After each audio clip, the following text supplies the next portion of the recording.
नमस्कार। इस दिल से के एपिसोड में हम जो चुनाव होने जा रहे हैं और हो रहे हैं और जो हो चुके हैं उनके बारे में बात करेंगे। पश्चिम बंगाल में और तमिलनाडु में चुनाव हुआ है, अभी असम में हुआ है, केरला में हुआ है और कुछ फेज़ अभी बंगाल का बचा हुआ है। दूसरा फेज़ 29 अप्रैल को वो भी ख़त्म होगा और 4 मई को नतीजे आ जाएंगे। और जिस तरह से चुनाव आयोग ने अपना चुनाव में योगदान दिया है सरकार के प्रति, उसके बारे में थोड़ी चर्चा करेंगे। और आपको मालूम है कि ये स्पेशल इंटेंसिव रिवीजन की शुरुआत तो जून 2025 से हुई और तब से जब भी चुनाव हुआ तो ये स्पेशल इंटेंसिव रिवीजन हो रही है। पहला चुनाव बिहार में था और अभी 4 राज्यों में चुनाव हुआ है। लेकिन जो बंगाल का चुनाव है ये सबसे महत्वपूर्ण है। इसलिए क्यों महत्वपूर्ण है? क्योंकि इसमें जो एक मापदंड इस्तेमाल हुआ है जो पहले कभी किसी चुनाव में नहीं हुआ, वो है लॉजिकल डिस्क्रेपेंसी का। लॉजिकल डिस्क्रेपेंसी का मुझे तो ज़्यादा मतलब मालूम नहीं, लेकिन जो हमारे साथ आज गेस्ट हैं हमें बताएंगे कि इसका मतलब क्या है। और साथ साथ में जो जितने लोग CAPF के वहाँ तैनात हैं पश्चिम बंगाल में, ऐसा लगता है कि एक सीज चल रही है, मतलब कि हिंदुस्तान में केंद्र की सीज चल रही है पश्चिम बंगाल में। मतलब कि लगभग 24,400 प्लेटून साथ में, मतलब हर 100 बंगालियों के साथ एक CAPF का जवान वो तैनात है। और चुनाव में जो सबका वोट का हक है, नागरिकों का हक है, लगभग शुरुआत तो हुई थी कोई 92 लाख और 90 लाख लोगों का वोट डिलीट किए गए। उसके बाद 60 लाख हुए। 60 लाख के बाद उन्होंने कहा कि 25 लाख तो सही हैं, बाकी 35 लाख की अपील्स हो रही हैं। अपील अभी कोई जजेस के सामने अपील हो रही हैं। मैं उसमें वकील भी हूँ और हमारा एक गेस्ट जो हैं आज के दिन, वो भी उन्होंने भी वहाँ अपनी तकरीर सुप्रीम कोर्ट के तो हम जो सुप्रीम कोर्ट ने कहा उसके ज़्यादा चर्चा नहीं करेंगे, क्योंकि जो चुनाव में असलियत में हो रहा है उसके बारे में ज़्यादा बात करेंगे। लेकिन निश्चित रूप से ये सवाल तो उठेगा ना कि सुप्रीम कोर्ट ने ये तय कर लिया कि कोई बात नहीं, जिनके जो वोट नहीं भी दे सकते कोई बात नहीं, उनकी जो वेरिफिकेशन होगी, जिनके नाम डिलीटेड भी हैं, होते रहेगी वेरिफिकेशन, अगले चुनाव में वोट दे देंगे। तो इन सारी बातों पे हम आज चर्चा करेंगे। हमारे साथ 3 ऐसे लोग हैं जो जानकार हैं, जिनको इनके विषय में बहुत कुछ मालूम है। सबसे पहले आपका स्वागत कुरैशी साहब। आप हमारे जमाती भी रहे हैं, सेंट स्टीवन में हम इकट्ठा थे। आप PhD फ्रॉम जामिया भी हैं और आपने इलेक्शन कमीशन में 2006 से 2012 तक अपना योगदान दिया और आप चीफ इलेक्शन कमिश्नर रहे 2010 से लेकर 2012 तक। 1971 में IAS में आए और उसके बाद आप यूथ अफेयर्स के सेक्रेटरी भी रहे और स्पेशल सेक्रेटरी हेल्थ भी रहे। आपने NACO का प्रोग्राम, नेशनल एड्स का प्रोग्राम, उसमें आपका बड़ा भारी योगदान है। आपने किताबें भी लिखी हैं और आपकी चर्चा इतनी थी कि रशिया में जाकर, साउथ अफ्रीका में आपको ऑब्जर्वर बनाया गया और अज़रबैजान और भी कई जगह पे आपने किताबें भी लिखी हैं। तो आपकी बहुत बहुत धन्यवाद for being here. Renuka ji, thank you for being here. आप हमारी मतलब के मेरे ख्याल 4 बार आप चुनाव लोकसभा से, 4 बार राज्यसभा में, मतलब कि लगता है कि वो हिंदुस्तान का अगर आप इतिहास पढ़ोगे तो आपका तो मतलब कि ओमनी प्रेजेंट। हाँ, आप TDP में रही, आप कांग्रेस में हैं और TDP को आपने छोड़ दिया, आप मंत्री रही। अपने गौडा साहब के टाइम आप मंत्री भी थी, कांग्रेस के टाइम भी आप मंत्री रही, फिर विमेन एंड चाइल्ड वेलफेयर में भी आप मंत्री रही। तो आपका जो योगदान है किस तरह से चलता है और किस तरह से इलेक्शन ज़मीन पे होता है, क्योंकि आप तो हर तरफ से आपकी वो एक्सपीरियंस है। तो thank you very much for being here. Yogendra ji, आपके बारे में तो मतलब कि रोज़ के रोज़ चर्चा होती है, आप ही चर्चा करते हैं इस देश के बारे में। आप किसानों से जुड़े हुए हैं, ज़मीन के लोगों से जुड़े हुए हैं और जितना योगदान आपने किसान मूवमेंट में दिया शायद ही किसी और ने दिया। और सिफोलॉजिस्ट भी हैं। आपकी बात जब आप बोलते हैं ना कि ऐसा मेरा अनुमान है, ये इश्यूज़ हैं, तो लोग बड़े हिंदुस्तान से ध्यान से सुनते हैं। और आपने हमारे साथ भी काम कर रखा है। हाँ, NCERT की किताबें ऑन पॉलिटिकल साइंस, उसका आपका बड़ा योगदान रहा। और आप senior fellow of the centre for study of developing societies के आप सीनियर फेलो रहे, founder of Lokniti research programme, comparative democracy, आपकी पब्लिकेशंस ही हैं आपकी, और आपको अवार्ड्स भी मिल चुके हैं। और आपने मेरे ख्याल थोड़ी गलती की अपनी ज़िंदगी में, आम आदमी पार्टी ज्वाइन कर ऐसा आपको लगता है? आपको एहसास हो गया कि भैया आपकी असली जगह वहाँ नहीं है। हाँ? और जिस तरह से आज के दिन आम आदमी पार्टी में हो रहा है, ऐसा लगता है कि हिंदुस्तान की राजनीति में इतनी गिरावट आ चुकी है कि लोग भी अब ये सोचने लगे हैं कि क्या ऐसा लोकतंत्र का सपना हमारे सेनानियों ने देखा था जब ये लोकतंत्र बना। तो सबसे पहले कुरैशी साहब आपसे पूछता, thank you very much for being here, आपसे पूछता हूँ कि ये लॉजिकल डिस्क्रिपेंसीज है क्या चीज़? ये हमने तो कभी नहीं सुनी थी, न कभी इसका इस्तेमाल किया। और लेकिन मतलब ये कि अगर नाम की स्पेलिंग में ज़रा से भी गड़बड़ हो, या समटाइम जेंडर डिफरेंट हो जाता है कि मेल की बजाय फीमेल लिख दिया, देखने में 60 साल का है लिख दिया 26, इस किस्म की डिस्क्रिपेंसी हो सकती है, जो हमारे वक्त में भी होती थी। हमारी इंस्ट्रक्शन डिफरेंट थी, कोई रह न जाए तो हमारी इंस्ट्रक्शन तो स्टाफ थी कि भाई ये छोटी मोटी गलतियां जो दिखाई दे रही हैं, सो लॉन्गर यू नो कि दिस गाइस ये यही है, कुरैशी यही है, और वहाँ पे पॉलिटिकल पार्टी के एजेंट्स भी बैठे हुए, वो भी जानते हैं, इलेक्टोरल पे फ़ोटो भी है। तो जहाँ पे कोई मिस्टेक, इस किस्म की मिस्टेक हो तो उसको इग्नोर करके, कि किसी को आपको लौटाना ना पड़े, बल्कि उसकी मिस्टेक इग्नोर करके ले लो। यहाँ इन्होंने लॉजिकल डिस्क्रिपेंसी वगैरह करके आर्टिफिशियल इंटेलिजेंस का बड़ा, मैं समझता हूँ, हाफ बेक्ड इस्तेमाल, कि जो वो तो मेरे नाम की स्पेलिंग 10 तरीके से लिखी जा सकती है, तो कंप्यूटर तो 9 जगह तो मेरे नाम के स्पेलिंग को रिजेक्ट कर देगा, सिर्फ एक को मानेगा। चौधरी, ये मोहम्मद, इतनी स्पेलिंग इसकी होती है, तो वो तो लॉजिकल डिस्क्रिपेंसी में कंप्यूटर तो उस लिहाज से बेवकूफ़ होता है, उसमें तो जितना जो कुछ फिट करो उसके मुताबिक चलता है, ये सबको एक्सक्लूड कर देगा। अब एक तरफ तो इलेक्शन कमीशन का पिछले 20 साल से स्लोगन है कि inclusive democracy and not one voter to be left behind, not one. यहाँ मिलियंस को ऐसे जैसे बिल्कुल कोई चैरिटी दी जा रही है कि इलेक्शन कमीशन खैरात दे रही है आपको, अगर आपको इलेक्टोरल रोल पर रजिस्टर कर रही है, ना आपका राइट तो नहीं। जबकि कॉन्स्टिट्यूशनल गारंटी है, आर्टिकल 326 से इन्होंने सारी अपनी प्रेस कॉन्फ्रेंस कोट की थी, लेकिन उसी में लिखा है कि all of us shall be registered as voters. तो रजिस्टर होना, इंक्लूसिव होना तो कॉन्स्टिट्यूशनल रिक्वायरमेंट है। और ये कि था हम तो प्योरिटी ऑफ रोल के लिए कर रहे हैं, प्योरिटी ऑफ रोल हम 70 साल से हम सब भी वही कर रहे थे, लेकिन उसका तरीका दूसरा था।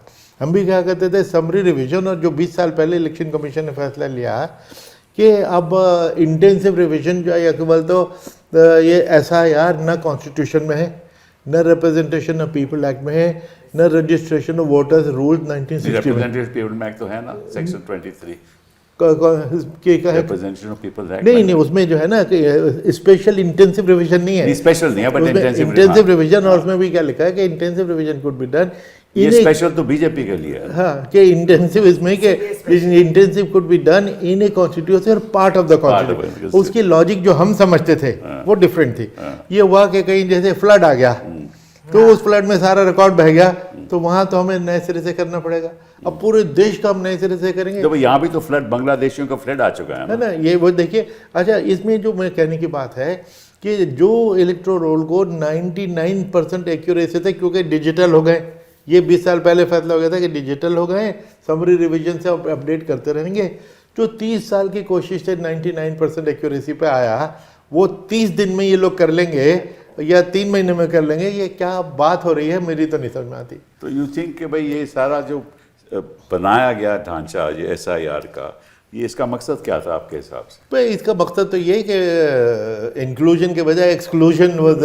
फायदा किसको होगा? नहीं, अब ये मैं पॉलिटिकल स्टेटमेंट हो जाएगा, इसलिए मैं चुप रहूँगा। अच्छा, ठीक है। लेकिन इसमें 2-4 चीज़ें और भी हैं। अगर पिता का और बेटे का जो 15 साल का कम हो डिफरेंस, तो कहते हैं उसका भी नाम डिलीट हो जाएगा। और जो अगर 50 साल का डिफरेंस से ज़्यादा, 50 साल का ज़्यादा डिफरेंस हो तो वो भी डिलीट हो जाएगा, ये भी उसमें है। एक बार ऐसा होता है कि भाई कम होता है, 15 साल से कम भी होता है, क्यों हाँ, नहीं? बिल्कुल। इसमें कब भी होता है। और उस जमाने में जबकि बात हो रही है तो चाइल्ड मैरिज कोई इतनी आप कह रहे हैं कि आपकी जो सोच थी इलेक्शन कमीशन की भाई इंक्लूसिव होना चाहिए, Exactly. तो अभी तो कोर्ट भी कह रही है कि फिर कोई बात नहीं, अगली बार वोट दे देना। ये तो मुझे सुन के बड़ी शौक लगा, हैरानी हुई। ये तो आप भी हिस्ट्री के स्टूडेंट, हम एक ही क्लास में थे। उसमें जो फ्रेंच रेवोल्यूशन के पे जो जिन क्वीन ने बोला था कि अगर उनके मैरी एंटोनेट पास मैरी एंटोनेट ने कि अगर रोटी नहीं है तो उनको केक खाने देना, तो केक क्यों नहीं खा लेते? ये कि अब नहीं तो अगले बार दे लेंगे। ये statement is shocking beyond words. Renuka ji, what do you say? As someone who goes to the voter to vote in a democracy where the fundamental principle of democracy is by the people, of the people, for the people, this is a gross violation of everything that is held and respected constitutionally. This is a deliberate, malicious and a prejudiced act that this government is indulging in. And what do they mean by giving these lame excuses? It's an insult to the intelligence of the polity. My fundamental respect and right as a citizen is that I can vote. Constitutionally, women of this nation were also empowered far ahead of supposed progressed nations, the Western world. We were given our franchise from day one. I don't think any government has the authority or the legal sanction to do something like this from the back ये door. तो government नहीं कर रही है, तो election commission मैं कर रही है। इलेक्शन कमीशन के भी बोल रही हूँ। इलेक्शन कमीशन का ना नाम ना पहचान आज के दिन रहा। ये महात्मा गांधी के 3 बंदर के जैसे बन गए, जहाँ आंख बंद कर देते, मुंह बंद कर देते और कान बंद कर देते, उनको ना सुनाई देती है ना दिखती है। विद ड्यू अपॉलॉजी सर, आप जब थे हम भी मेंबर पार्लियामेंट थे, जब भी और आज भी, और ज़मीन आसमान का फ़र्क है। जो आम जनता का हौसला है कि मेरे वोट मेरा हक, मैं जा सकता हूँ, अगर इसमें कुछ कमी है, शिकायत है, मैं इलेक्शन कमीशन पे जाऊंगा और मेरे साथ इंसाफ होगा, वो गया। अब तो लोग भटक रहे हैं इधर उधर के भाई हमारा कब, बिल्कुल कि हमारे पास दस्तावेज हैं, पासपोर्ट है, आधार कार्ड, कभी आधार कार्ड, कभी और कार्ड, ये सब लेके आम जनता घूम रहे। And to remove that is an act of malicious intent. There is no other word that can be used. आज लोग, सैकड़ों लोग जो राह देखते हैं 5 साल, it is one of the most wonderful empowerment of the human being, of the country's citizen, कि अगर मुझे ये पसंद नहीं है, मैं मेरा वोट इनके खिलाफ देके मैं फिर भी I will win. We have removed those powers. You have subjugated the people to become beggars in front of the election commission. हम अपना वोट का हक लेके, कटोरी नहीं है तो ये लेके घूम रहे हम लोग कि भाई दे दे हमारा vote they they. And I think that they don't realize this government because, and the election commission, they've turned rogue. I have no hesitation to say. हम कहते हैं मैन एनिमल कॉन्फ्लिक्ट किसानों के इसमें, मगर ये क्या है? Man and man, citizen and governance conflict चल रहा है। And who supports the citizen? What happens to the common man who wants to go and vote? It is your right and I think this has been a repeat offence sir. ये हम देखते आ रहे हैं इतने दिनों में, हर राज्य में लाखों लोगों को रातों रात उनको कह दिया गया है कि आपका वोट नहीं है। ये जो क्या लॉजिकल, इसमें कौन सी लॉजिक है? Most illogical and most imagined way. कुछ लोग कहते हैं कि लॉजिकल डिस्क्रिपेंसी तो चीफ इलेक्शन कमिश्नर है, he is a logical discrepancy. तो इसीलिए तो इतना अच्छा नाम और माहौल है कि सारा पार्लियामेंट ने दस्तखत दी थी कि रिमूव। एक बात मैं ऐड करना चाहूँगा इसमें कि इसमें सिर्फ लाखों वोटर ही नहीं डिलीट हुए, जो डिलीट हो गए उनका इलेक्शन लड़ने का जो राइट था वो भी खत्म हो गया। हाँ, शाबाश। जेल में होते हुए आप सही इलेक्शन लड़ सकते हैं, लेकिन ये लाखों लोग जो निकाल दिए गए और आहिस्ता आहिस्ता बाद में अपील में आ भी रहे हैं, आप देख रहे हैं, लेकिन इनको इलेक्शन लड़ने का राइट भी छीन लिया। ऐसा तो भी डबल- उदाहरण है कि एक कैंडिडेट था, उसका नाम नहीं था, तो फिर सुप्रीम कोर्ट ने ऑर्डर दिया। अब ये इतने लाखों में एक सुप्रीम कोर्ट के ऑर्डर पहुंच सकता है ना कौन सा बड़ा बेचारा रिलीफ है? होगा। अच्छा, मैं योगेंद्र जी, आपने शुरुआत से, मेरे ख्याल जून से अब तक आप इसका लड़ाई लड़ रहे हैं, संघर्ष कर रहे हैं। आप जमीनी हालत हमें बताइए। सर, पहले मैं आंकड़ों से शुरुआत करता हूँ, ठीक। Because let's start with absolutely bare simple facts about Bengal. Election commission हमें कहता है कि देखो, बंगाल के वोटर लिस्ट में कुछ गड़बड़ थी, और बेसिकली वो आपको फॉर्मली नहीं कहते, मगर बीजेपी के लोग आपको कहते हैं देखो, बंगाल की वोटर लिस्ट इन्फ्लेटेड थी, इलेक्शन से पहले इन्होंने बड़े नाम इंसर्ट करवा दिए थे और डिलीशन करने को तैयार नहीं थे, हमें तो कुछ अनयूजुअल करना था। So the claim is that there is something extraordinary in Bengal's list. Let me present 4 logical fallacies of election commission's claims. पहले ये देखिए कि एसआईआर से पहले बंगाल की वोटर लिस्ट में कितने नाम थे? 8 crore 66 lakh, 8 crore 66 lakhs. Okay, so how do we know, was it inflated or not? One simple measure, as you know, Qureshi Saab definitely knows, is the adult population ratio. उस वक्त बंगाल की एडल्ट पॉपुलेशन कितनी थी? According to government of India population projection expert committee, 8 crore 67 lakhs. Population 8 crore 67 lakh, voter list 8 crore 66 lakhs. Where is the problem? It's 99.67% accuracy. मैंने किसी state में इतनी close नहीं हाँ, देखा। सही बात। कहीं 94 होती है, 96 होती है, 102 होती है, हम सबको ठीक ठाक मान लेते हैं। This is 99.7%. What's the problem? One. Second, the allegation was कि SIR से जस्ट पहले TMC के लोगों ने अपने अंधाधुंध नाम जुड़वा दिए। नंबर 1, अंधाधुंध जुड़वा देते तो 100% से ऊपर चला जाता, नहीं गया। Number 2, I actually looked at those 2 months, उस 2 महीने में फॉर्म 6 से कितनी नई applications I. Out of those, A, the numbers was not big. Number 2, out of those 41% were rejected. तो अगर पार्टी करवा रही होती तो 98% एक्सेप्ट होते वहाँ पे, नहीं हुए, 41% रिजेक्ट हो गए, which is also to say bureaucracy in Bengal was playing reasonably fair and safe as usual. Till then. Rejection. Number 3, ये कहा कि भाई बंगाल में जो है मैपिंग नहीं करवाई, अनमैप नहीं रहने दी। एलिगेशन ये था कि मुस्लिम इलाकों में आपने हर एक को मैपिंग करवा दिया। मैपिंग आप सबको तो पता है, लेकिन हमारे जिन दर्शकों को पता ना हो, जिन पर अभी तक SIR की गाज नहीं गिरी है, उन्हें पता नहीं होगा मैपिंग क्या होती है। मैपिंग का मतलब है you should be able to link yourself with some family member, either yourself और some family member who was a voter in 2002. If you do so, you are mapped, otherwise you are unmapped. So the allegation was कि Bengal had extraordinarily low unmapped people. What was the proportion of unmapped people in Bengal? 4.5%. All right, as a student of elections, then I thought, अच्छा बाकी states में क्या है? Chhattisgarh 3.5, Tamil Nadu 2.3, Rajasthan and Madhya Pradesh 1.6, पर बंगाल में बहुत कम है। हाँ। 1.6 कम नहीं है, 4.5 कम है। This is the third logical discrepancy. Fourth, चलिए सब कुछ करने के बाद फेज 1 में, because as you know election commission makes a difference between exclusions and deletions. Exclusion वो हैं जिनका फॉर्म ही नहीं आया, जिनको ASDD वो कहते हैं, एब्सेंट, शिफ्टेड, डेड और डुप्लीकेट। करेक्ट। वो कितने कटे बंगाल में? बंगाल में कटे 7.7%। इलेक्शन कमीशन की तरफ से, इलेक्शन कमीशन तो बोलता नहीं है, बीजेपी वाले बोलते हैं उसके बिहाफ पे, उन्होंने कहा देखो कितने कम कटे हैं, बाकी स्टेट्स में ज़्यादा। I just looked at Madhya Pradesh and Rajasthan once again. Madhya Pradesh Rajasthan 7.6%, Madhya Pradesh 7.3%। वहाँ कोई प्रॉब्लम नहीं, सारी प्रॉब्लम बंगाल में है। So then I started asking my self, what is extraordinary about Bengal? ये तो नहीं है, फैक्ट्स तो नहीं है। एक्स्ट्रॉर्डिनरी ये है सर, बंगाल में 4D प्रॉब्लम है। देखिए, इस देश में चुनाव नहीं हो रहा है, अश्वमेध यज्ञ हो रहा है।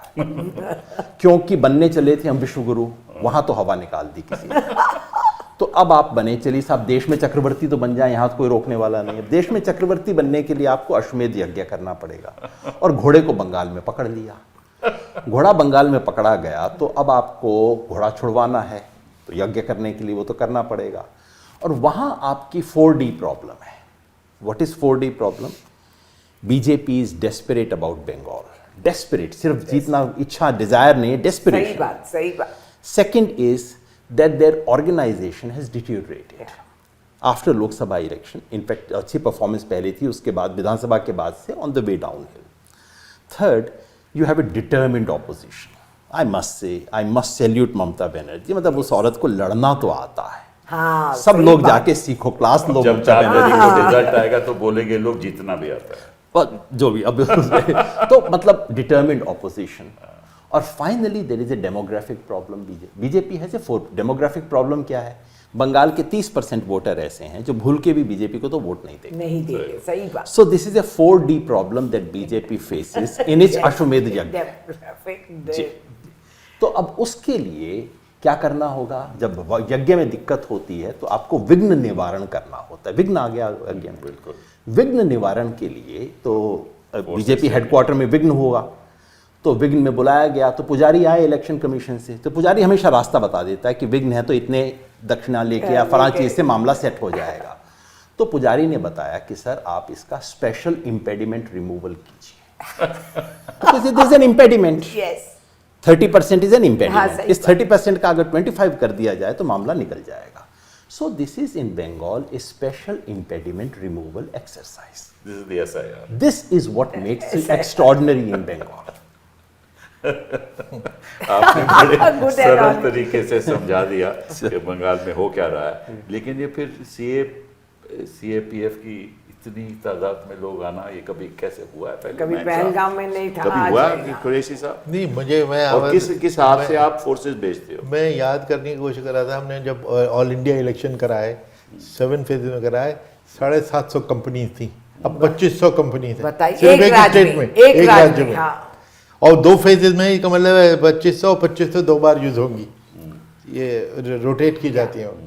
तो वहाँ क्यों भेजा जा रहा है? आप अनुमान कर सकते हैं? अच्छा, उसके बाद जब एक आध कोई वायलेंस का केस हुआ तो गवर्नमेंट को ब्लेम किया जाए. ममता गवर्नमेंट को ब्लेम कर रहे हैं. अरे सरकार तो अब तुम्हारी चल रही है, इलेक्शन कमीशन की, और इतने पैरामिलिट्री छावनी से बनी हुई है, तो उसमें अगर लॉ एंड ऑर्डर प्रॉब्लम होती है तो जिम्मेदारी आपकी है. You वो are तो accountable, बेचारे दो साइड में बैठे हुए, वो तो मार्जिनलाइज कर दिए गए. तो मतलब कि जब ऐसे फैसले होते हैं तो आपको इस पे चर्चा करते होंगे, भाई इतने भेजने चाहिए, इतने नहीं भेजने चाहिए, स्थिति क्या है, कोई ग्राउंड वर्क होता होगा. हाँ. किस हिसाब से होता है ये सब? नहीं, हम ये कहते हैं कि पहले हम sensitive and hyper sensitive booth identify करते हैं, और उनमें हमें स्केल होता है कि इसमें इतनी फोर्स लगानी है, इसमें इतनी फोर्स लगानी है. उसके लिए फिर हम होम मिनिस्ट्री को, होम सेक्रेटरी को बुलाते हैं कि भैया हमको फोर्स चाहिए इतने बूथ के लिए. वो अपना कोई कैलकुलेशन करके जी हम आपको 700 कंपनी 800 कंपनी इतनी दे सकते हैं. अगर 800 कंपनी से हम कवर नहीं कर सकते तो हम फेजेस डिसाइड करते हैं कि उसी फौज को दूसरी बार, तीसरी बार, 5 बार हम रोटेट करते हैं.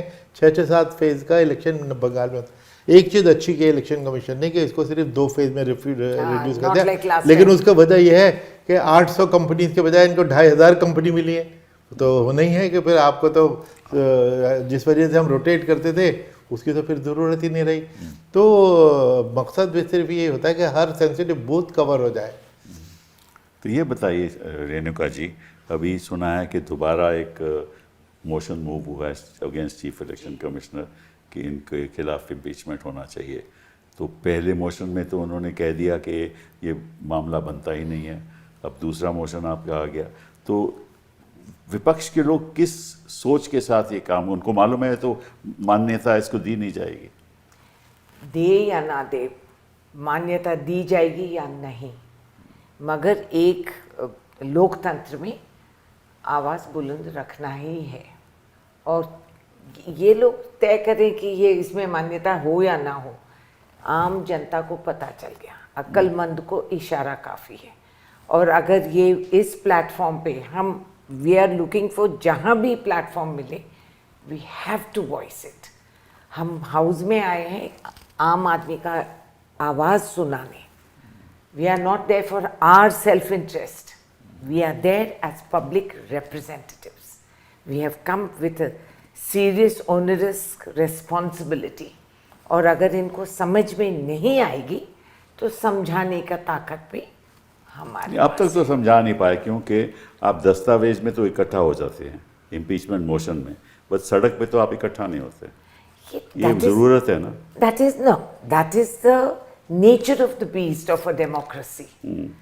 तो डेमोक्रेसी ऑपोजिशन को इकट्ठा होना चाहिए, नहीं होना चाहिए। आई एग्री विद दैट कि पहले हम ये देखें कि एनिमी नंबर 1 कौन है, and what is our responsibility, that we keep this democracy and we respect the constitution and we implement what we have been given. This is सबसे अहम मुद्दा है हमारे लिए। कई बार हो जाता है कि negotiations में इसमें there is a flex that happens sometimes। तो मैं ये नहीं कहूँगी कि गलतियाँ होते हैं, मगर कहीं तो इंटरेस्ट का शिफ्ट एक हो जाता है कभी कभी। नहीं, इलेक्शन में तो मैं समझ सकता हूँ कि भाई हर एक का अपना राजनीतिक दृष्टिकोण रहता है कि भाई किसी भी प्रदेश में हो, लेकिन एट ए नेशनल प्लेटफॉर्म होना चाहिए एक ऑपोजिशन का, जिसमें एक मिनिमम प्रोग्राम होना चाहिए जी। उसमें ये मुद्दे जैसे SIR के और मुद्दे, किस तरह से इलेक्शन हुआ, ये सब बातें जो, और जिस तरह से मीडिया बिहेव कर रहा है, जिस तरह से ये लोगों को डराते हैं, धमकाते हैं, तो ये सब तो एक कॉमन प्लेटफॉर्म पे होना चाहिए ना। आप ये तो बहुत ही इम्पोर्टेंट मुद्दा पे आप बोल रहे हैं। महिला बिल, जो नाम महिला बिल दिया गया और हमारे कंधों से तोप चला रहे थे डिलिमिटेशन का, उसमें देश के प्रधानमंत्री नेशनल टीवी पे आके बोले कि कोई आदमी बाहर नहीं निकल सकेगा, आप लोग निकलेंगे तो लोग आपको ये कर देंगे।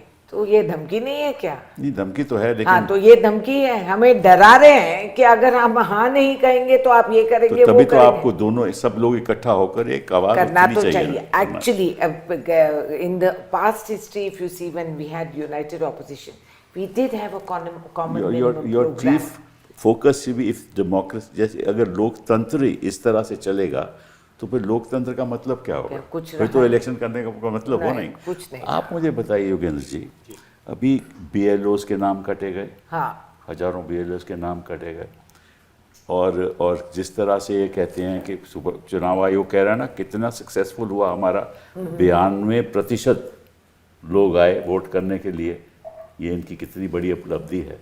तो इस पे असलियत क्या है? सर ये कक्षा 6 का मैथमेटिक्स है। अच्छा।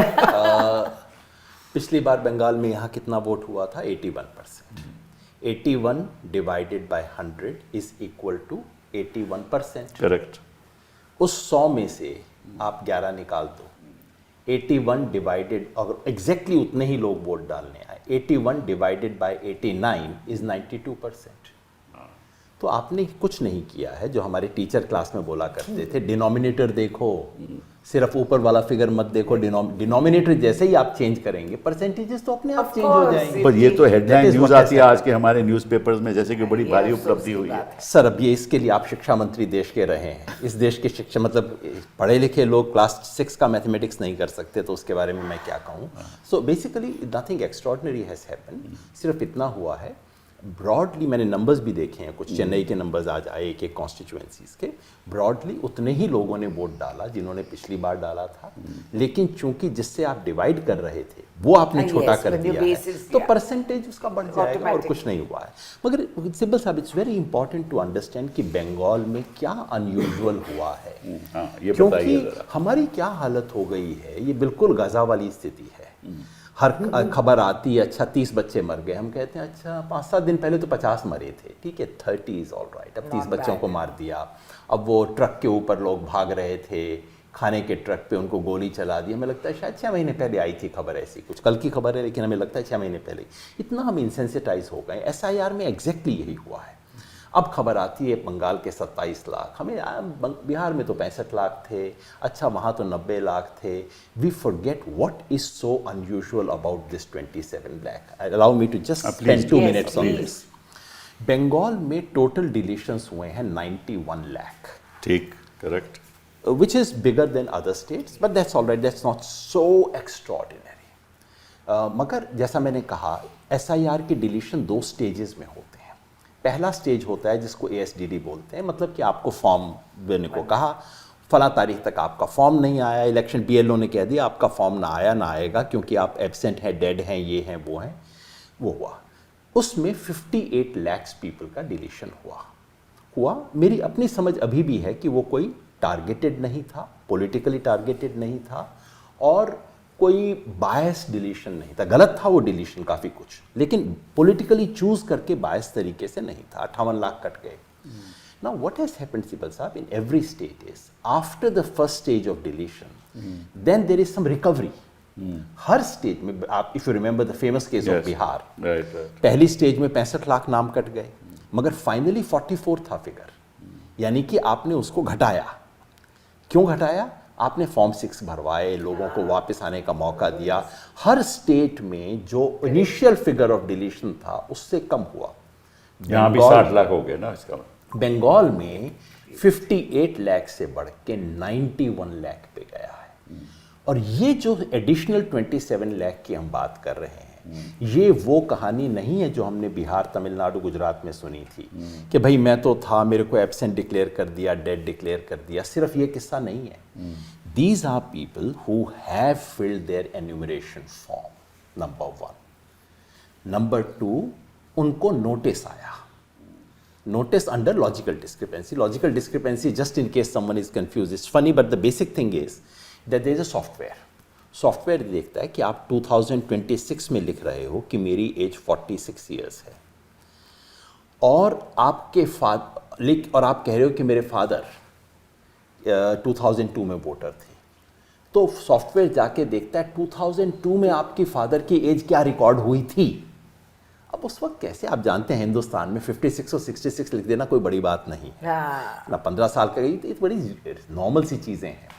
तो आपकी आज की दी हुई इंफॉर्मेशन को 22 साल 24 साल पहले आपकी फैमिली के किसी ने इंफॉर्मेशन दी थी, उन दोनों को चेक करता है, और उसमें अगर कोई भी डिस्क्रिपेंसी हो तो दैट बिकम्स लॉजिकल डिस्क्रिपेंसी। तो बंगाल में इस बेसिस पे उनको नोटिस आया लॉजिकल डिस्क्रिपेंसी का। इन लोगों ने बाद में हियरिंग अटेंड की है, हाँ, that's right. लॉजिकल है। उसके बाद ये ऑफ गए, अपने डॉक्यूमेंट्स लेके गए, उसके बाद इनको बताया गया कि नहीं, your case is under adjudication. फिर एडजुडिकेशन में जजेस बैठे, उन जजेस ने फैसला किया है, और इससे 27 लाख नाम कटे हैं। तो ये वो लोग हैं जो एब्सेंट, डेड वगैरह कुछ नहीं है। इलेक्शन कमीशन भी मानता है कि हाँ, इन्होंने एन्यूमरेशन फॉर्म दिया है, इलेक्शन कमीशन मानता है कि इन्होंने हियरिंग अटेंड की है, लेकिन इनके डॉक्यूमेंट्स में लॉजिकल डिस्क्रिपेंसी पाई गई। ये 27 लाख लोग हैं। ऐसा एक भी स्टेट में नहीं हुआ है कि ड्राफ्ट लिस्ट के बाद नंबर्स बढ़ गए हो।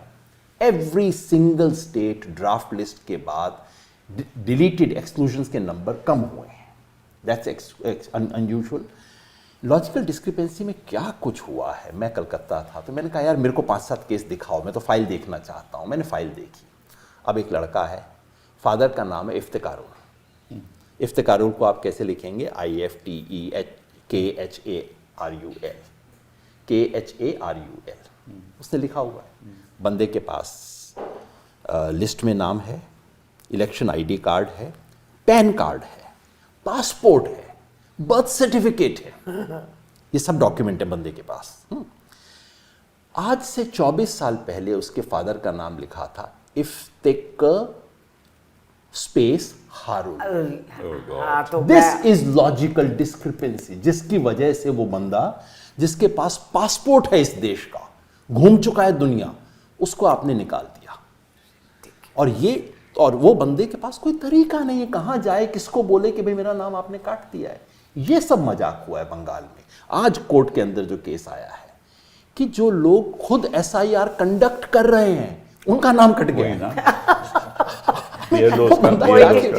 वो मतलब खुद पोएटिक जस्टिस क्या है, बेचारा कर्मचारी है, उसको वो इन्होंने क्या ऑर्डर करेगा? कर दिया है, वो जा रहा है। उसके बारे में हाँ, देते हैं मतलब इलेक्शन कमीशन को। और उस पे सुप्रीम कोर्ट कुछ नहीं कहता। सिब्बल साहब, क्वेश्चन तो मैं आपसे पूछना चाहता हूँ। मैं वकील हूँ ना, पूछ लीजिए फिर। या चलिए मैं बोल देता हूँ, उसमें जब तो मैं डेफेमेशन हो तो आप मेरे को प्रोटेक्ट करने आ जाना।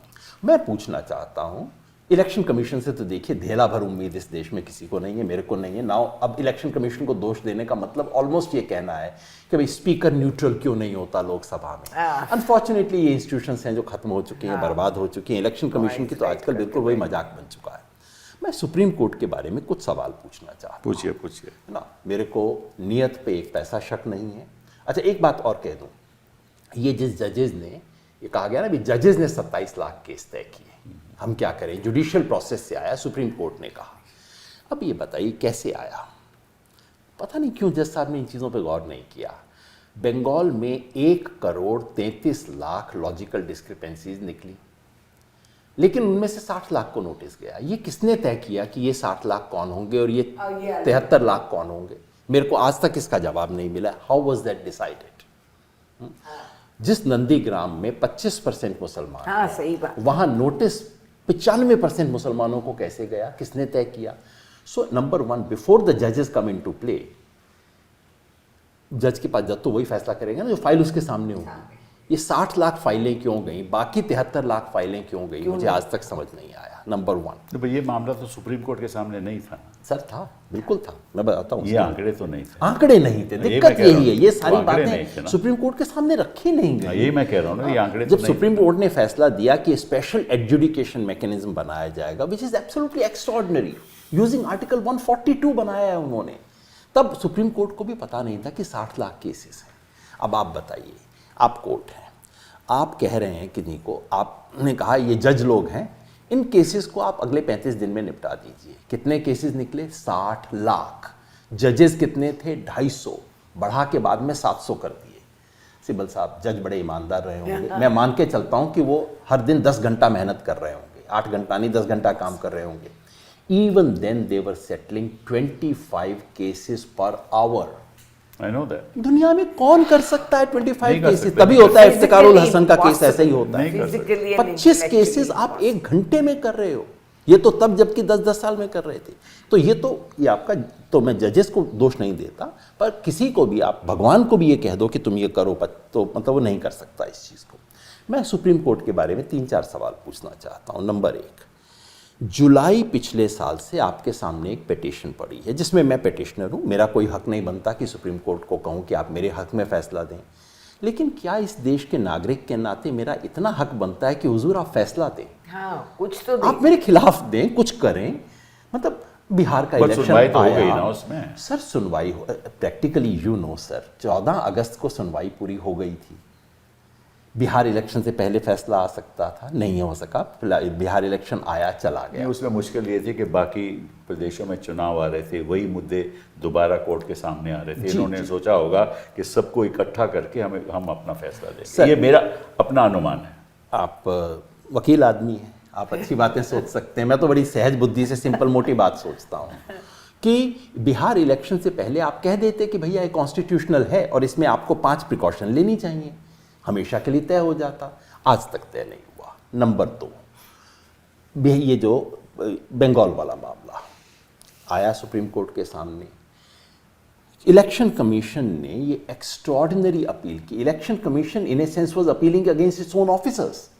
इलेक्शन कमीशन ने सुप्रीम कोर्ट में कहा कि ये जो ईआरओ बंगाल सरकार ने दिए हैं ये ठीक नहीं है और ये तो प्रॉब्लम है और इसमें डिस्प्यूट है। इलेक्शन तो सुप्रीम कोर्ट ने एक्स्ट्रॉर्डिनरी ज्यूरिसडिक्शन इस्तेमाल करते हुए कहा कि हम बाहर से जजेस को बुला के करवाएंगे। क्यों भाई? कानून के तहत ईआरओ को पावर है, आप कहिए ईआरओ को पावर है, ईआरओ गलत फैसला देगा, डीईओ के पास जाएगा, डीईओ गलत फैसला देगा, सीईओ के पास जाएगा, सीईओ गलत फैसला देगा, हाई कोर्ट के पास जाएगा। ये नई चीज़ करने की क्या ज़रूरत थी? आपने कर दी। और फिर मैंने कहा, आपने 250 लोगों को कहा कि तुम 60 लाख मामले 35 दिन में निपटा दो। वो तो हाई कोर्ट ने हाथ जोड़ लिए कि भैया 500 से बढ़ा दीजिए, 700 हो गए। कहाँ से, कैसे आप ये फैसला कर सकते हैं? और फिर उसके बाद सिब्बल साहब, ये सब होने के बाद जब लोग, अच्छा फिर उसके बाद क्योंकि वो हो नहीं रहा था, सुप्रीम कोर्ट ने उसकी डेडलाइंस बढ़ाई। डेडलाइन बढ़ाते टाइम आपको देखना नहीं चाहिए था कि इलेक्शन की डेडलाइन क्या है, क्या इनको अपील करने का राइट बचेगा? और फिर जब वो लोग अपील करने जब लेके आते हैं कि 27 लाख नाम कट गए, आप कहते हैं कोई बात नहीं, अगली बार वोट दे लेना, अभी तो अपील कर लो। अपीलेट अथॉरिटी, हकीकत ये है, मतलब कल शाम तक की जो खबर थी वो ये कि दे हैव 139 केस को उन्होंने वो किया है, फेवर में दिया है। टोटल कह रहे हैं 650 केस सेटल कर दिए। सो congratulations. Out of 34 lakh cases, सिर्फ 27 लाख नहीं है क्योंकि इलेक्शन कमीशन ने भी अपील की है। Out of 34 lakh cases they have decided 650। Why don't we all upload? ये सब मतलब और उसमें भी मेरी जानकारी पूरी तो नहीं है, लेकिन जो मैंने पढ़ा है कि इसमें भी जो डिलीशन रद्द की गई हैं वो लगभग 90%, मतलब कि सर केसेस ही ऐसे हैं कि कैसे नहीं हो मतलब कि सकता। डिलीशन ही गलत थी। अगर 90% वो फैसले गलत थे डिलीशन के, तो निश्चित रूप से वो जो 27 या जितने भी लोग हैं, लाख लोग हैं, उनका तो वो था हक था वोट करने का। Preliminary court No, could no, have I have a question वो- for वो all three हमको of you. दिया। एक मिनट बात हाँ, करो। जी। Preliminary court could have said कि ठीक है आप वोट कर इस लो। बार वोट कर लीजिए, बाद में हम फैसला Next कर time लेंगे, हम वो नहीं देखेंगे। हुआ। अच्छा एक बात और आपने नोटिस की, जिन बंदों को एपिलेट अथॉरिटी ने परमिशन दे दिया, ये सब मतलब इसे हर्डल रेस ना, फाइनल हर्डल रेस में सुप्रीम कोर्ट में आके नंदलाल बोस के फैमिली को हमारे संविधान लिखने वाले के ग्रैंड चाइल्ड को परमिशन मिल गई। वो उन 139 केसेस में से है। बूथ पे पहुंचा तो अफसर ने कहा हमारे पास कोई ऑर्डर नहीं आया, वापस जाओ। वो फाइनली वोट नहीं कर सका।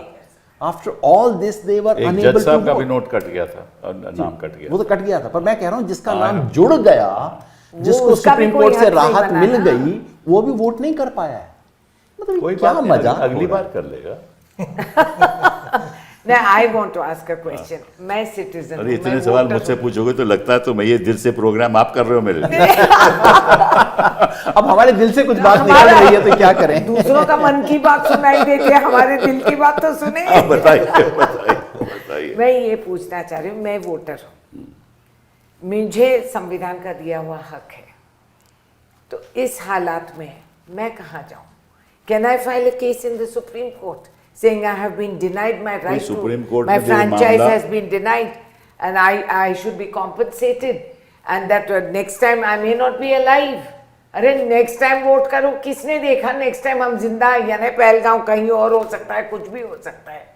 तो जितने यहाँ फौज को उतारे हैं वेस्ट बंगाल में, उतने लोग पहलगाम में नहीं थे ना जब हादसा हुआ ना उसके बाद। You have not secured the borders. You have not deployed people to do any of that. They have secured Bengal. पश्चिम बंगाल में तो सिक्योरिटी पूरी है ना। हाँ पूरी है। पर ये बताइए, आपने अभी देश सुन ली बात है कि आप तो चीफ इलेक्शन कमिश्नर रहे हैं, ये बात सुन के आपके दिल में क्या क्या आप सोच रहे होगे? नहीं, मेरे जो दुविधा है कि मैं न सिर्फ एक सिटीज़न हूँ, बल्कि मैं इसे इंस्टीट्यूशन में रहा हूँ, और जैसे कि रेणुका जी ने कहा कि इसकी रेपुटेशन वर्ल्ड वाइड थी, देश में इसकी इतनी ज़्यादा क्रेडिबिलिटी थी इस इंस्टीट्यूशन की कि इसे नंबर 1 पे थी। उस इमारत में 2-4 ईंटें मैंने भी लगाई थी। अब जब उस इमारत को मैं गिरता देख रहा हूँ तो मुझे तो आम सिटीजन से ज़्यादा तकलीफ होती है। एट द सेम टाइम मेरे लिए ऑकवर्डनेस है कि जी मैं अपने सक्सेसर को क्रिटिसाइज करूँ, वो भी भद्दा लगता है, लेकिन अगर मैं भी नहीं करूँगा तो फिर कौन करेगा? Somebody who knows the system, who has been an insider. तो ये बताओ मुझे कि क्या करना चाहिए? हाँ, आप मुझे where do we चलिए go?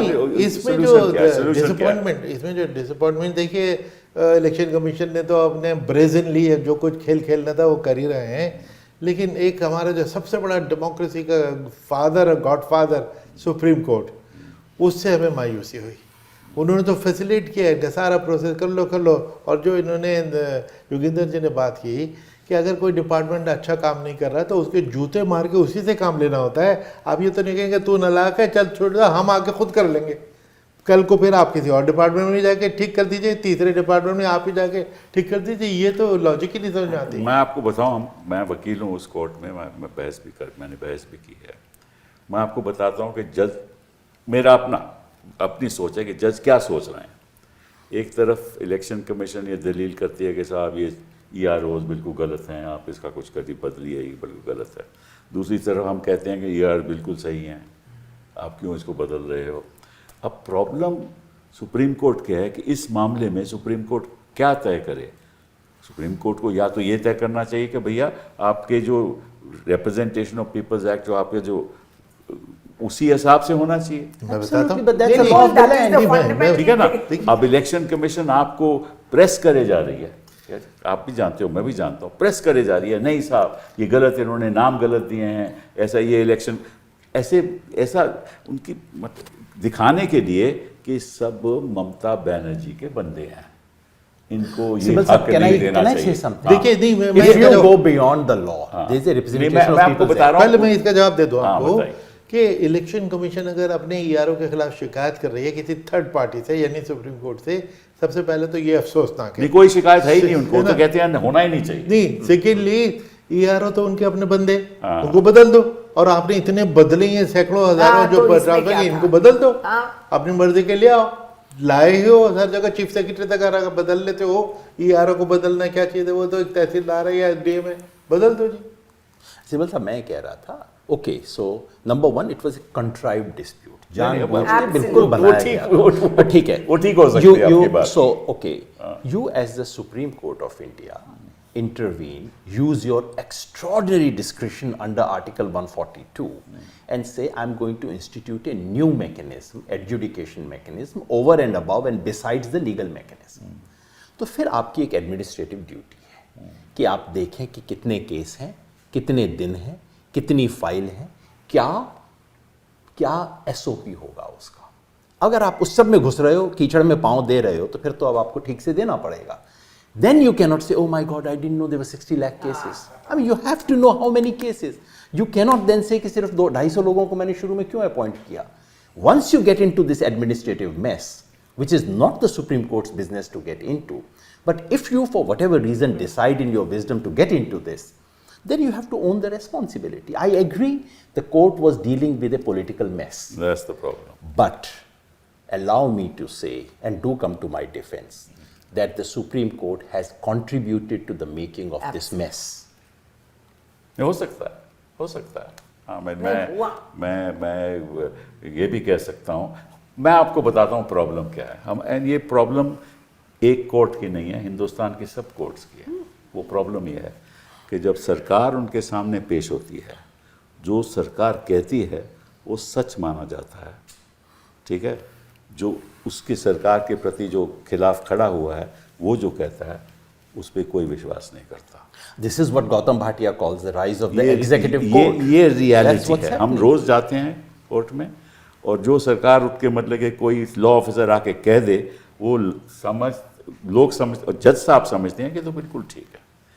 तो प्रॉब्लम है कि there is no what should I level playing field even in court. मगर ये प्रॉब्लम है, मगर सिब्बल ये साहब, ये इंस्टीट्यूशनल in, प्रॉब्लम in है। this case, Sibbal Saab, it was government versus government, ना? It was not individual versus government. अब बंगाल की गवर्नमेंट है भाई, गवर्नमेंट है, वो सब कुछ बट है। It was election commission Versus this government. Government था तो ना। Election commission was always given. देखो ये आप भी जानते हो, मैं भी जानता हूँ, मैं केवल इलेक्शन कमीशन की बात नहीं कर रहा। कोई भी आप केस देख लो, कुछ गिने चुने जज होंगे जो सवाल पूछेंगे स्टेट को कि यार तुम कैसे कह रहे हो, ये बात तो मुझे ठीक नहीं लगती, लेकिन अक्सर मान जाते हैं। ये प्रॉब्लम है। लेवल प्लेइंग फील्ड नहीं होगी तो फैसले सीख कैसे होंगे। चलिए आखिरी बात आपसे पूछते हैं, इस तरह से तो इलेक्शन कमीशन चलेगी नहीं। इस तरह से अपॉइंटमेंट होने लगी तो इलेक्शन कमीशन मतलब कि लोकतंत्र का मतलब अपॉइंटमेंट ऑफ इलेक्शन कमीशन में भी हाँ, धोखा था। वो कैसे उसको ठीक किया जाए। और उस समय मुझे याद है जब शुरुआत में इस पे चर्चा हुई तो कई मेंबर्स ने कहा कि 2/3 बहुमत के साथ ही इलेक्शन कमीशन कौन इलेक्शन कमीशन होगा वो फैसला 2/3 पार्लियामेंट के मेंबर से होना चाहिए, अदरवाइज तो ये ऐसा ही रहेगा। क्या ये सही है, गलत है, क्या हमें बदलाव Chief करना Justice चाहिए? को भी निकाल दिया ना उसमें हाँ, से। नहीं मैं तो समझता हूँ कि पार्लियामेंट में जाके, और वो पार्लियामेंट तो पार्टी लाइन पे वोट करती है। 2/3 पे मुश्किल हो जाएगा ना, 2/3 तो बड़ी कम। 2/3 हाँ, इसलिए कह रहा हूँ। ये तो है डिफिकल्ट, लेकिन कुछ कंट्रीज में ये सिस्टम है कि पार्लियामेंट्री हियरिंग भी होती है। आप पड़ोस में नेपाल में देखिए, उनका जो सिस्टम है कि एक तो कोलिजियम उनका, हमारे यहाँ 3 आदमी का कोलिजियम जिसमें चीफ जस्टिस हटा दिए गए हाँ, वही हैं, मैं तो कह रही हूँ। उनके यहाँ 6 आदमी का collegium prime minister chief justice included पहले शॉर्टलिस्ट करता है। फिर एक 15 लोगों के एमपीज की जो डिफरेंट पार्टी से दोनों हाउसेज से ड्रॉ करते हैं, वो उनकी हियरिंग करता है और बाकायदा उनकी पेशी होती है और उनसे सवाल जवाब किए जाते हैं। उसके बाद चुन के आते हैं विद द रिजल्ट कि वहाँ के इलेक्शन कमीशन पे कभी उंगली नहीं उठी। हालांकि वो पार्टी बेसिस पे नॉमिनेट होते हैं, लेकिन अल्टीमेट एग्रीमेंट कि 2 टियर वहाँ का कोई सिस्टम तो बदलना पड़ेगा ना। बदल सकते हैं। अच्छा दूसरे की ऑप्टिक्स भी कुछ चीज़ होती है कि हमारे यहाँ हम जो हमारी कोलिजियम है हम फेमिलियर हैं कि जिसमें प्राइम मिनिस्टर, चीफ जस्टिस और होम मिनिस्टर ये तीन होते हैं। तो कितने कोलिजियम है जिसमें ये कॉम्पोजिशन है। सिर्फ इलेक्शन कमीशन के लिए इन्होंने चीफ जस्टिस को हटा के another cabinet minister which is who, the home minister। तो obviously the 2 to 1 पहले से पता है, तो impartial तो ऑप्टिक्स भी कुछ चीज़ होती है। आप ये देखेंगे कॉलेजियम ने पिछले 20-30 साल में जो अपॉइंटमेंट किए हैं उस पर किसी ने उंगली नहीं उठाई, क्योंकि उंगली उठाने का फिर हक खत्म हो जाता है कि भाई ये तो न्यूट्रल कमीशन थी, इसमें तो leader of opposition chief justice दो एक तरफ हो जाएं तो प्राइम मिनिस्टर कुछ भी नहीं कर सके। तो ऐसी सूरत में जो अपॉइंटमेंट आज तक हुई उस पर किसी ने नहीं उसमें वो भी चलेगा नहीं। अगर आप वहाँ चीफ जस्टिस ऑफ इंडिया भी रख लो वो भी नहीं चलेगा। करेक्ट। हम इस पे पूरा बदलाव होना चाहिए। व्हाट डू यू से Renuka ji? I say that today we are in a very distressing situation। अब ये होगा नहीं होगा ये अलग बात, अलग सवाल है। आगे जाके क्या होगा? What is the purpose of अभी fighting उत्तर an प्रदेश में election? चुनाव होने वाला है भैया। मैं उत्तर वही प्रदेश में पूछ चुनाव रही हूँ, होना। आगे जाके क्या होगा? ऐसा ही रहेगा तो How do you fight an election anymore?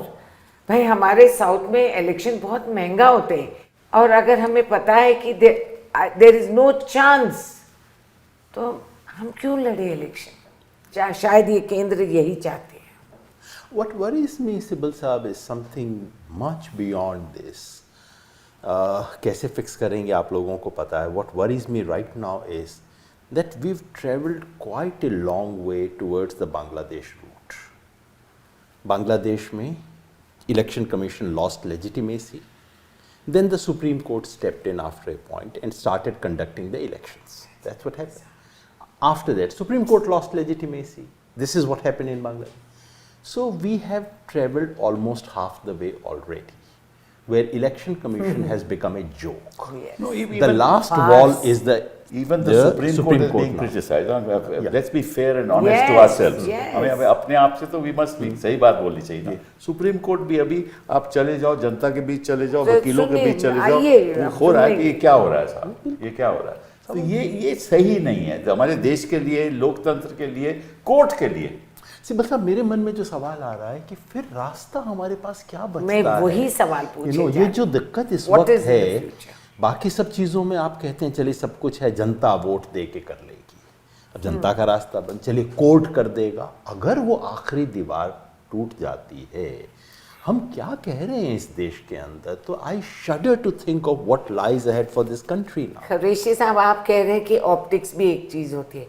एक बात मानना पड़ेगा, आज के सरकार के लिए ये ऑप्टिक्स है वेरी ऑब्वियस, बड़ा ट्रांसपेरेंट है, दिखा रहे हैं कि हमें कोई शर्म लज्जा, कोई दीवार सीमा कुछ नहीं है। हम करेंगे जो हम सोचते हैं, हम करेंगे जो हमारी मनमानी है।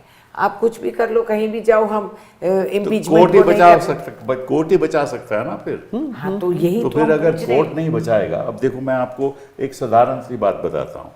एक चार्जशीट फाइल होती है, सीबीआई करती है या ईडी करता है, मैं अवे फ्रॉम दिस। जज चार्जशीट पढ़ता है और वो तो चार्जशीट में जो लिखा है, वो समझता है कि यही एविडेंस है।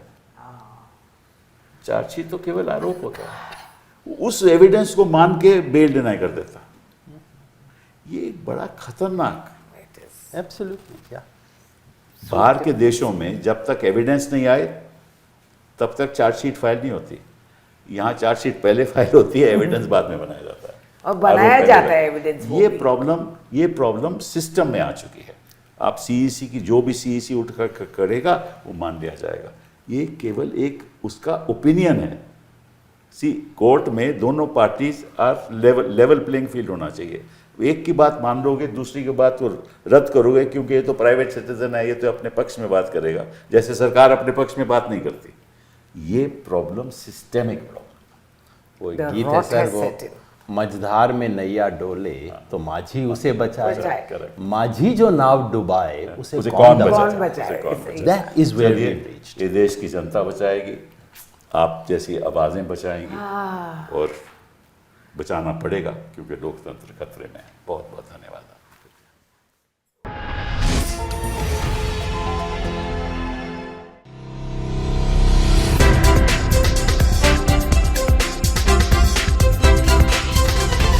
Thank you.